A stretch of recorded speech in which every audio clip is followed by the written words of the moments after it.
Good morning.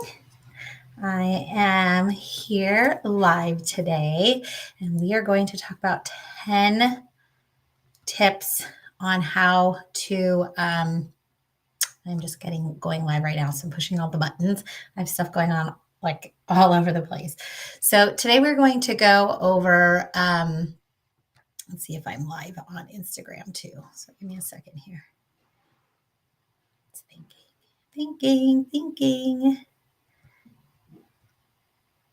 All right, there we are. Awesome. So I'd love to see if you're here and if I'm doing this properly. It's been a little while since I went live. I know Facebook has kind of changed. Oh, yep, we're here. Kind of changed its format a little bit, but I'm going to record this as well because, as far as I know, Facebook doesn't keep your lives anymore. So, anyway, welcome. My name is Michelle Rotel, and I know I said get on at 7, so I'm going to wait just a couple minutes, but I really want to just get started. I value your time, and hopefully you pick up. But I have been in the fitness industry for, since I was 16 years old. I started teaching classes, high impact aerobics at 5 a.m. in the morning. I would drive to my local gym and start teaching. So I've been in the fitness industry for a very, very long time. And the reason I tell you this is because I've seen so many cycles. I've seen so many transitions. But there is a common denominator, is that in the fitness industry, it's very diet focused and not specific to, let's say, women or women over 40 or 50 going through a specific thing. It's very one-sided. And, I struggled my whole life basically with weight, with trying to find the solution, right? That's kind of how I ended up teaching in the first place, to be honest with you. And I think that's a lot of instructors. They end up teaching because they do it so much and they're like, okay, I'm just going to teach. And that's, I always had a passion. But anyway, the reason I tell you this is it's important to understand that I've struggled too. And finding that food freedom has been the most liberating thing that has ever happened to me, because I struggled for so long of trying to diet, do more exercise, do more of everything that I could possibly think of in order to lose weight. And it was like the more is really what the general census is in the fitness industry, right? And we go into the nutrition side and it's like, eat more this, eat more fruit, eat more this, starve here, intermittent fasting this, cut your calories, calorie deficit. There's like so much information out there that having someone help you and understand that coaching side of it. I'm just trying to see if there's any messages. So I've got like all these different devices out here. So I'm just trying to see what works and then hopefully something landing, right? And that is so freaking frustrating. It's so frustrating to not know or to read all these things. I'm reading this, I'm reading that, and you just don't know. So once I realized like I need to find a solution that is no more dieting, my body was kind of crashing, right? I was always miserable. My hair was falling out. None of my clothes fit. Like I'm 4'11" and I was in a size 9 or squeezing into a size 7. Like I refused to buy the 9. So I was like just wondering why my pants are splitting. And honestly, I needed to go up in my pant size, but it was like in my head, I refused to get. And everyone's different. Like a 9 for some people is amazing. 13, 15, everybody's bodies are different, but I'm only 4'11", right? And so everybody is going to be a different size. And it wasn't really about that. It was how puffy I felt and how tired and irritated I felt.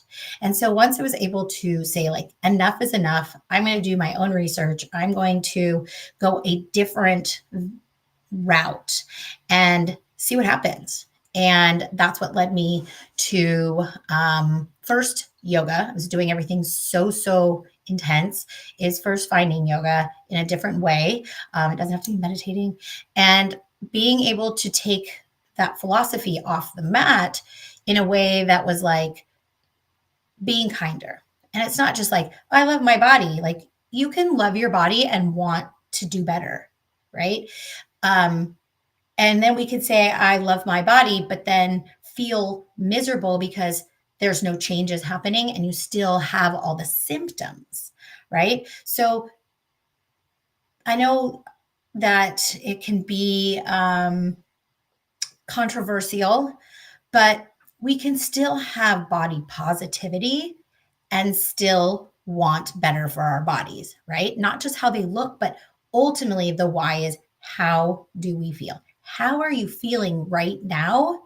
And we want better than that, right? Again, the bloating, the brain fog. We're going to talk about sugar cravings today. Having those sugar cravings is like this vicious cycle of eating the sugar, feeling like shit, feeling bloated, inflammation in our bodies. And then the cycle continues and it gets worse. And the worse we get, the more we crave these things. And then on and on and on. Next thing you know, we're 20 pounds overweight. I was 25 pounds overweight. And I don't know those of you out there that are, shorter. It it it definitely adds up a little bit different when there's really no space for it to go. But bottom line is, if you felt a certain way and then all of a sudden you're gaining weight, you're feeling like shit, and now you're like, I'm trying the things, I'm reading the things, and nothing is happening, that can be frustrating. So, one of the cycles that really can sabotage is those cravings. And so, today I want to talk about how we curb cravings, because cravings is not hunger. So let's start with that first. So the idea of cravings is not the same as hunger. We think it is because we're like, oh my gosh, I'm craving this. I'm so hungry for something specific. But basically, what cravings are is your brain's pleasure stimulus.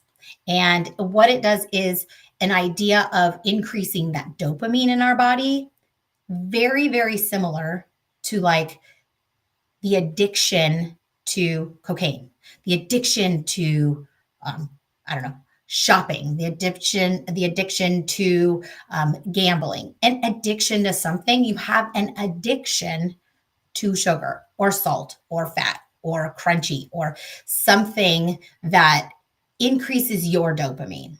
And usually that's a pleasure response. It has an association to something, such as, like, if it's candy, right? When you were little, you got candy as a reward. Or if it's like mac and cheese, it's like, oh, you don't feel good. Here, let me make you something that's going to comfort you. Here's a donut. Let's go out and celebrate, right? So there's an association here that increases that dopamine. And that's where that addiction happens. So cravings is different than hunger. So number one, we want to really have to figure out, like, am I hungry or am I having a craving? Why? And will this really solve my issue?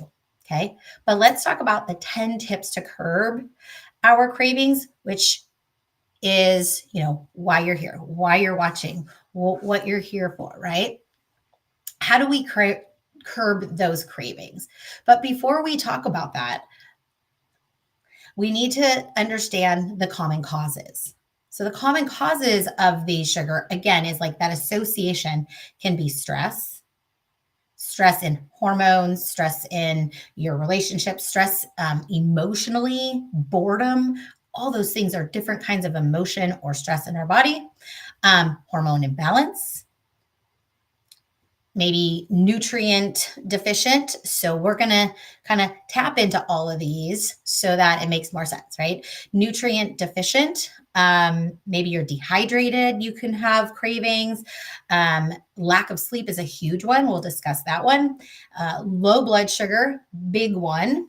And cortisol, which is all part of that encompassing of that stress, fight or flight, all things that can cause cravings. So let's talk about the 10 tips of how to curb those cravings.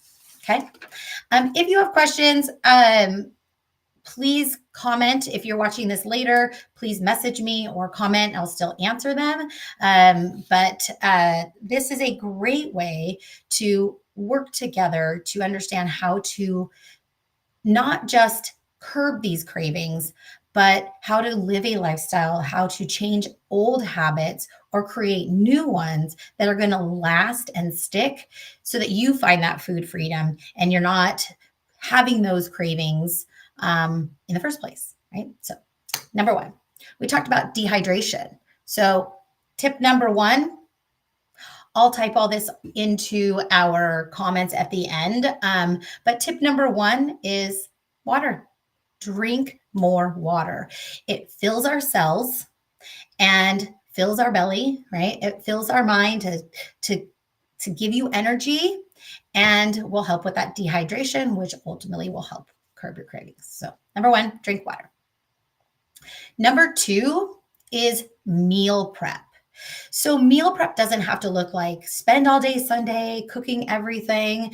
A good tip for meal prepping is always double up whatever it is you're making, especially your proteins. So, adding, you know, 4 pieces of chicken to your grill instead of 2 because you're going to eat the 2 that night with you and whoever it is if you're eating with someone else.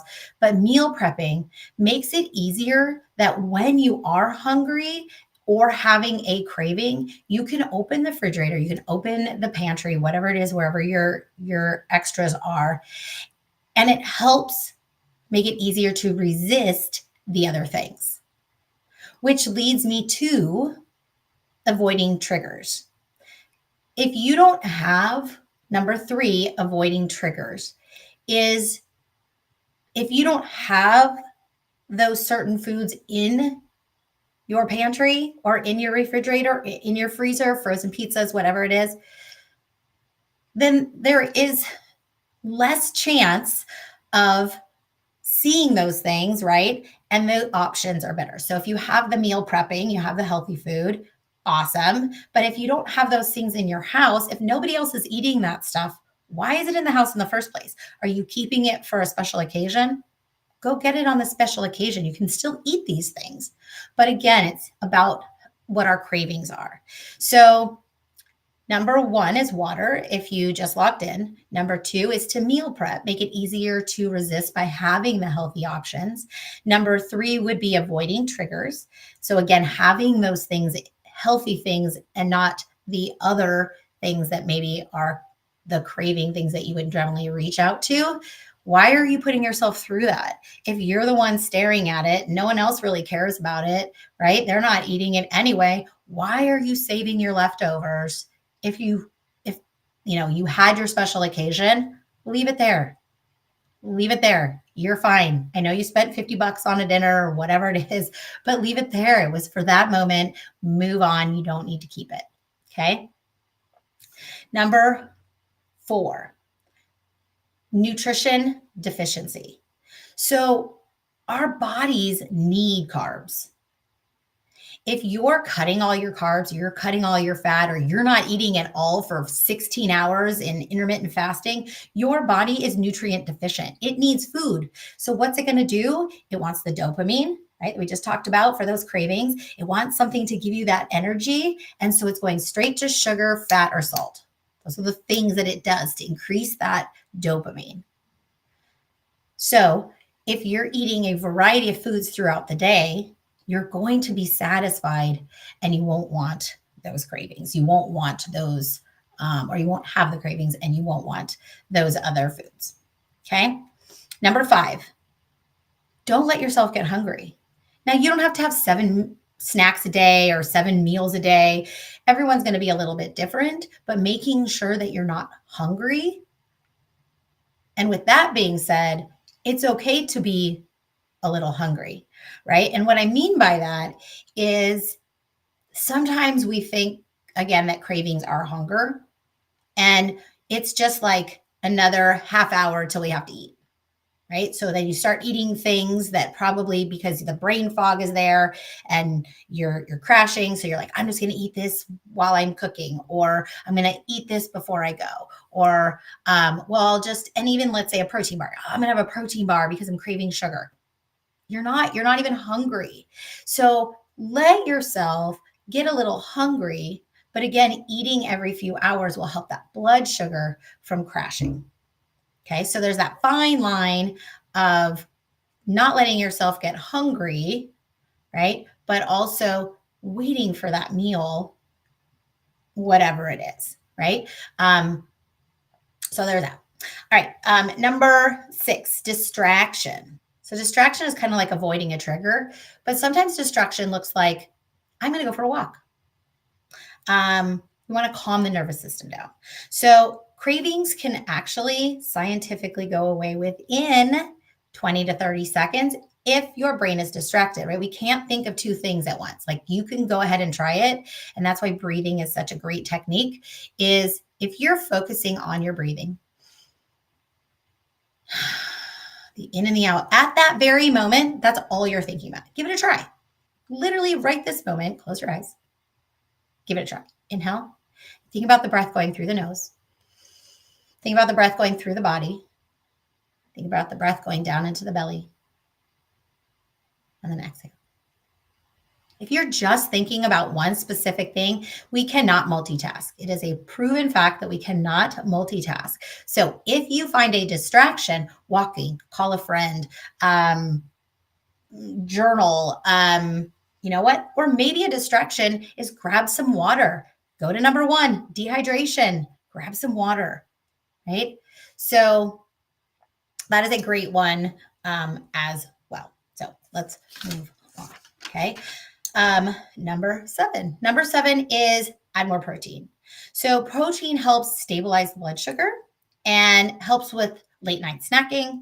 It fills you up. It keeps you satiated, and it's going to help burn body fat as opposed to that blood sugar spiking and going back down. So always have your protein with every meal. Pair it. If you're having just grapes by themselves, that is going to cause you to want more sugar. Okay. So pair everything with protein. That's a huge win right there and a game changer for sure. So that's where I come in as well as a coach, right? Teaching you how to pair foods, what foods are going to help stabilize your blood sugar, and going into our next one, which is hormonal imbalance, is how we use nutrition to balance the blood sugar, balance all the other hormones in our body so that we're not having those cravings, right? Number 8, manage stress. So manage stress, go back to that breathing. When we have stress, our cortisol goes up. When our cortisol goes up, we actually crave fatty foods or glucose in general for energy. And then our bodies want to store it if you're not giving us the right foods. And then we store it as fat. So even if you're like, I eat all the right things, I'm eating healthy, let's reevaluate that. Message me and I'll totally help you with your nutrition. Again, how to balance those hormones, which also helps with like hot flashes, all those things. When we have those sugar cravings, we get more hot flashes. Okay. So managing your stress, yoga, walking, journaling, something, breathing, ashwagandha. If you, don't take any medications or any supplements without consulting a doctor, but ashwagandha, rhodiola, both help calm the nervous system down and will help with that stress as well. Magnesium biglycinate. I have a company that I use as well. So if you need some suggestions on supplements, definitely can help. So that leads me to sleep. Sleep, we're on number 9. So we're almost there, and I'm super excited that you're here. But number 9 is sleep. Sleep is more than just like waking up with energy. Okay. When we get our 7 to 8 hours, and everyone's a little bit different, and I've done just topics on sleep alone, how to get more sleep, how to get better sleep, all the things. And again, that's what's in my container is how to help my clients use these tips to benefit them on a regular basis, right? So we can have these tips, but how do I implement them? And there's so much is we break these down into smaller steps. So sleep, if we lack sleep, our body also produces a hormone called ghrelin. And ghrelin is what is kind of in better terms is like a gremlin, right? Gremlin, that's how we remember it, is like you are so hungry. And it's your body saying, look, you didn't get enough sleep. So therefore I need more energy. Therefore I crave, again, sugar, salt, fatty foods so that you can have that energy and then it stores it as that fat, as we talked about with the cortisol, because your body is lacking sleep. So we have another hormone that when you get enough sleep, it's called leptin, and it actually is an appetite suppressant. So it helps you. It knows that you have the energy, you got the sleep, and you can go do all the things, right? And it could be the same exact day, but one day you get no sleep and you're like hungrier than hell. And then this one day you wake up and you're like, yeah, I feel so good. It's not just that you slept, it's all the things that are happening while you sleep. That is the magic when you sleep. That's when your body recovers. That's when everything happens. And those two hormones can really affect those cravings. Number 10 is fiber. So, fiber makes you feel full. Most fiber has a lot of water, right? Vegetables, oatmeal. There's so many ways to get your fiber in. There's even fiber supplements, but ideally, fiber in your real food is going to fill you up. It's going to clean your system out. You're going to have more energy, same thing, and you're going to want to continue to do the things, and the cycle continues upward. The better you feel, the more you want to do things, the more you want to move, and the better you want to eat, all the things. So again, it's that cycle. So hopefully that helps. Let me go over really quick and I will put them in the comments. I'm doing a 60-day challenge. With my clients, there's no specific day that we start. So you can start today. You can message me. I've never offered this price before as a 60-day, just like get it. We'll do your nutrition, your workouts. You'll have accountability.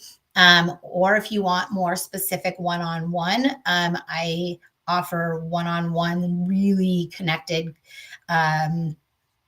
coaching, all how to reset your nervous system, how to reset or reboot your metabolism, get rid of these symptoms, right? The inflammation, the bloating, the brain fog. Again, I was losing my hair. If those are things, I had pimples, like so many different things that were just so frustrating. And the more I dieted, the more I worked out, the worse I felt. And that's where I come in to help you. So, top 10 tips to curb your cravings. We'll go over this one time and then I will leave the link to book a call.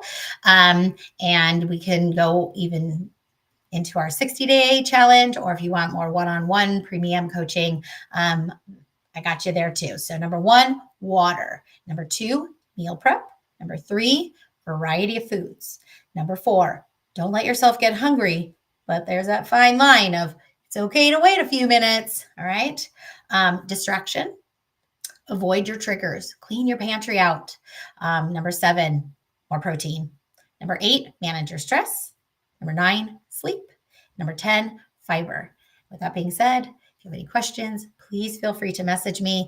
I will only be doing my 60-day challenge offer through the end of August. And it's a one shot. I've never given this price before. And so message me. It's a great deal. It's a lot of fun, a lot of accountability. I'm seeing huge success with the daily accountability. And if you don't like the word challenge, we're calling it a glow up. So message me, book a call, and we will get you started one way or the other. And you can always comment as well, and I'll message you. So have a great day. Thanks for joining. Bye.